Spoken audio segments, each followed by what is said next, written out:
My name is Annie, and welcome to the Walking Word, where we go through the Holy Bible in a year as part of discipling. We're currently reading from the book of Leviticus. Uh, I just got a revelation, and sometimes the revelations you get can be hilarious.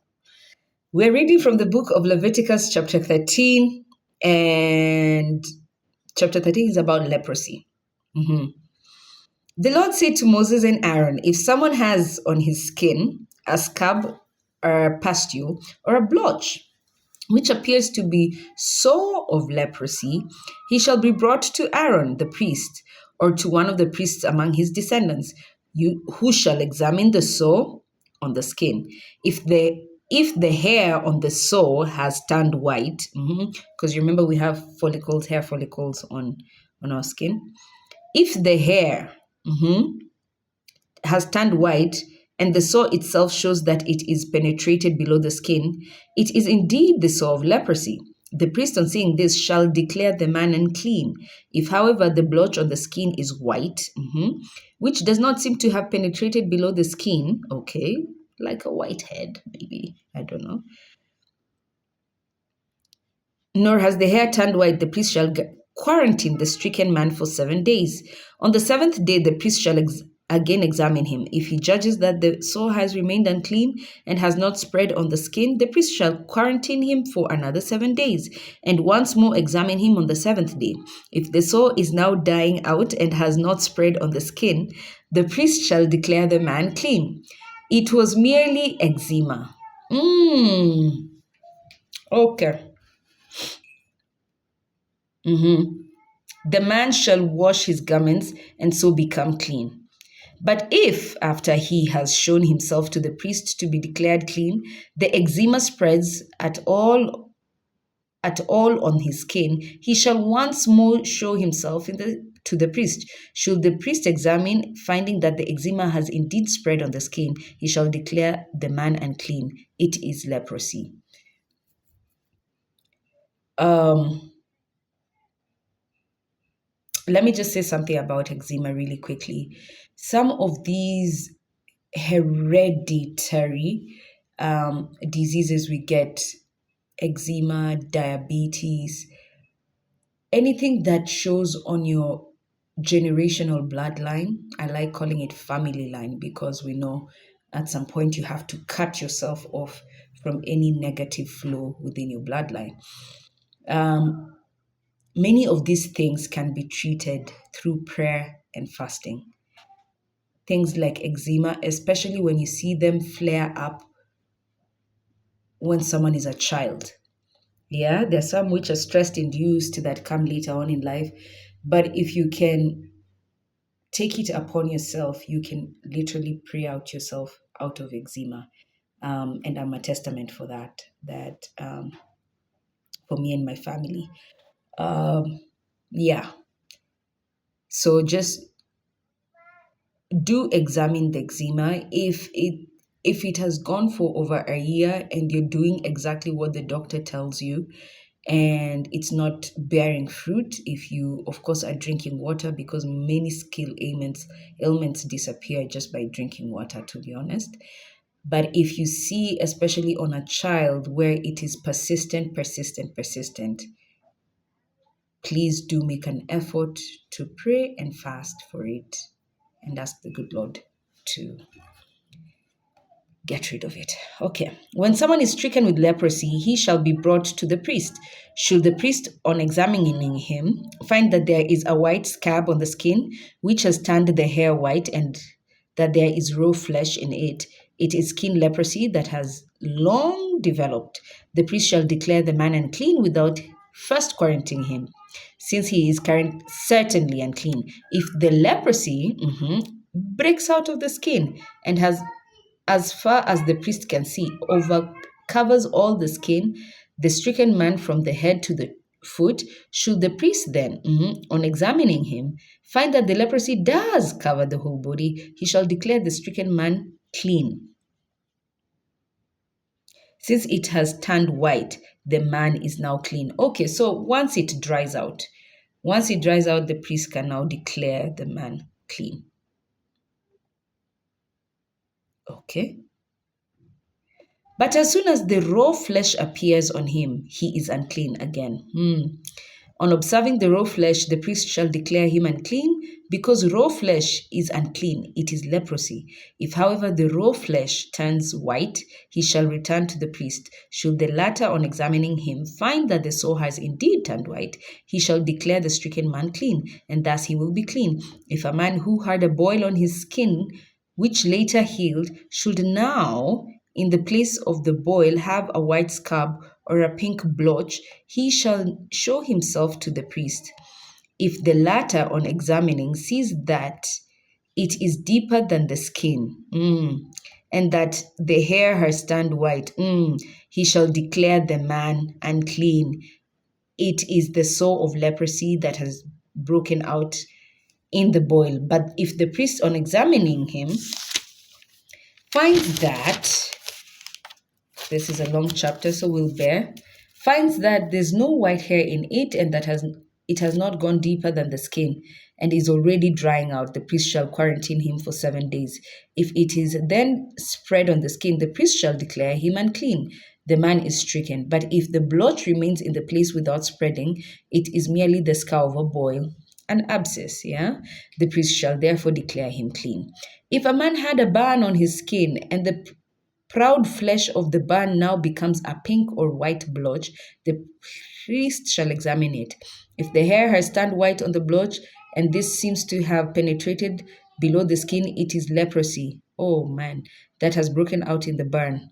The priest shall therefore declare him unclean and stricken with leprosy. But if the priest, on examining it, finds that there is no white hair on the blotch, and that it is not deeper than the skin and is already drying out, the priest shall quarantine him for 7 days. Should the priest then examine it on the 7th day, find that it has spread at all on the skin, all over, he shall declare the man unclean and stricken with leprosy.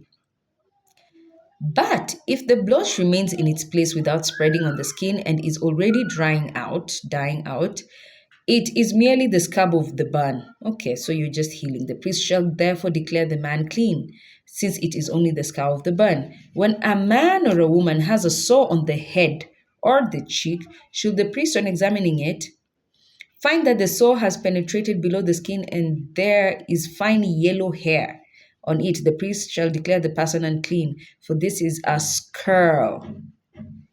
A skull, I think, is skull scabies or ringworm. I think those are the patches that come. Yeah, it shall be a skull,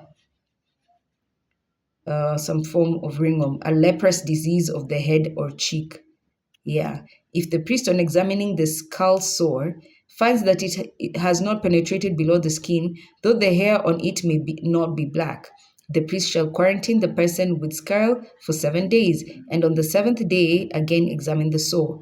If the skull has not spread and has no yellow hair on it and does not seem to have penetrated below the skin, the man shall shave himself, but not on the diseased spot.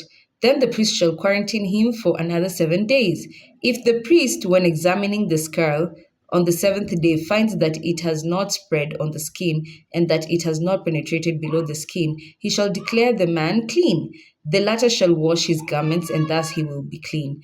But if the skull spreads at all on the skin after he has been declared clean, the priest shall again examine it. If the skull has indeed spread on the skin, he need not to look for yellow hair. The man is surely unclean. If, however, the judges that the skull has remained on its place and that black hair has grown on it, the disease has been healed, the man is clean, and the priest shall declare him clean. When the skin of a man or a woman is spotted with white blotches, the priest shall make an examination. If the blotches on the skin are white and already drying out, if it is only tetter, uh, tettering, I think, is like vitiligo. Vitiligo, you've seen those people who sort of, they might be dark skinned, but they have white patches, almost looking albino like patch. That's vitiligo. That has broken out of the skin, and the person therefore is clean. So vitiligo is not contagious. And yeah, when a man loses the hair on his head, he is not unclean merely because of his bald crown. Oh, God has a sense of humor. Chill out, guys. When you see a man with bald hair, he's not unclean. He's just bald. It's a crown, a bald crown. God is so kind. Look at what he says. When a man loses the hair on his head, he is not unclean merely because of his gold crown. So bald people, relax. God has declared your head a crown. So too, if he loses the hair on the front of his head, he's not unclean uh, merely because of his bald forehead. But when there is a pink sore on his bald crown or bald forehead, it is leprosy that is breaking out there. The priest shall examine him, and if the scab on the sore of the bald spot has the same pink appearance as that of the skin of leprosy of the fleshly part of the body, the man is leprous and unclean, and the priest shall declare him unclean by reason of the sore on his head. The one who bears the sore of leprosy shall keep his garments rent and his head bare, and shall muffle his beard. He shall cry out, unclean, unclean, as long as the sore is on him. He shall declare himself unclean. Since he is in fact unclean, he shall dwell apart, making his abode outside the camp. Oh, man.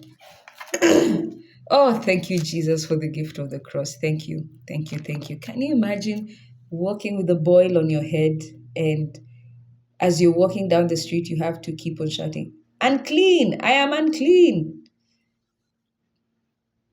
Leprosy of clothes.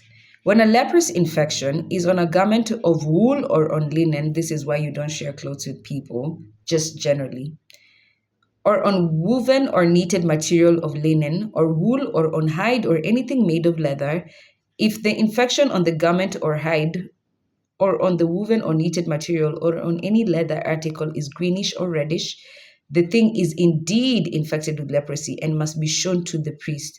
Having examined the infection, the priest shall quarantine the infected article for 7 days. On the seventh day, the priest shall again examine the infection. If it has spread on the garment, or on the woven or knitted material, or on the leather, whatever be its use, the infection is malignant leprosy, and the article is unclean. He shall therefore burn up the garment or the woven or knitted material of wool or linen, or the leather article, whatever it may be, which is infected. Since it has malignant leprosy, it must be destroyed by fire. But if the priest, on examining the infection, finds that it has not spread on the garment, or on the woven or knitted material, or on the leather article, he shall give orders to have the infected article washed and then quarantined for 7 days. The priest shall examine the infected article after it has been washed. If the infection has not changed its appearance, even though it has not spread, the article is unclean and shall be destroyed by fire. But if the priest, on examining the infection, finds that it is dying out after the washing, he shall tear the infected part of the garment, or of the leather, or of the wooden or knitted material. If, however, the infection again appears on the garment, or on the woven or knitted material, or on the leather article, it is still virulent, and the thing is infected and shall be destroyed by fire. But if after the washing the infection has left the garment, or the woven or knitted material, or the leather article, the thing shall be washed a second time, and thus it will be unclean. This is the law of leprous infection on a garment of wool or linen, or on woven or knitted material, or any leather article, to determine whether it is clean or unclean. We continue in chapter 14, more about leprosy.